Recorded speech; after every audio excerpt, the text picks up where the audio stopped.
शायद आपने ये बात पहले कभी सुनी हो, लेकिन कभी अमल नहीं किया होगा। अब की बार ये करके देखना। जो लोग खाटू वाले शाम पर दिल से भरोसा करते हैं, वे इसका मतलब समझते हैं। जब भी जीवन में खाटू धाम जाने का अवसर मिले तो याद रखना, इत्र की एक शीशी नहीं, कई शीशी इत्र लेकर जाना। लेकिन ध्यान रखना, ना उसे चढ़ाना है, ना फेंकना है, ना किसी को दिखाना है। बस बाबा के दरबार में जाकर भीड़ से अलग दिल से धीरे धीरे इतना कहना, ठाकुर जी, मेरी औकात नहीं कि मैं आपको कुछ अर्पण कर सकूं, लेकिन सुना है आप भाव से प्रसन्न होते हैं, तो इस इत्र को मेरी भावना समझकर स्वीकार कर लीजिए। इतना कहकर उस इत्र की बोतल बाबा को दिखा देना और फिर उसे अपने साथ वापस घर ले आना।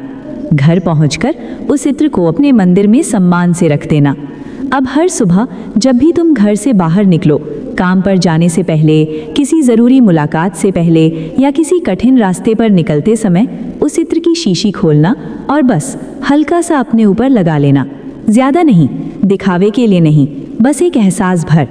और फिर देखना, उस दिन तुम अकेले नहीं निकलोगे, तुम्हारे साथ खाटू वाली शाम की खुशबू चलेगी, तुम्हारे साथ बाबा का आशीर्वाद चलेगा। जहाँ भी तुम जाओगे, लोग तुम्हें सिर्फ शब्दों से नहीं, तुम्हारी मौजूदगी से महसूस करेंगे।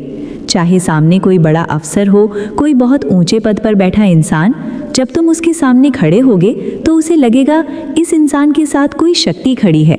और फिर वो काम जिसके बारे में दुनिया कहती थी ये बहुत मुश्किल है, ये हो नहीं सकता, इसमें बहुत रुकावटें हैं, वही काम बाबा की कृपा से इतनी आसानी से हो जाएगा जैसे कभी कोई रुकावट थी ही नहीं। क्योंकि अब वो काम तुम नहीं कर रहे, वो काम खाटू वाला कर रहा है। याद रखना, शाम को इत्र की खुशबू नहीं चाहिए, उसे चाहिए भरोसे की खुशबू। और जब भरोसा सच्चा हो तो बाबा खुशबू बनकर हर कदम पर साथ चलते हैं। हारे का सहारा बाबा श्याम हमारा। जय श्री श्याम।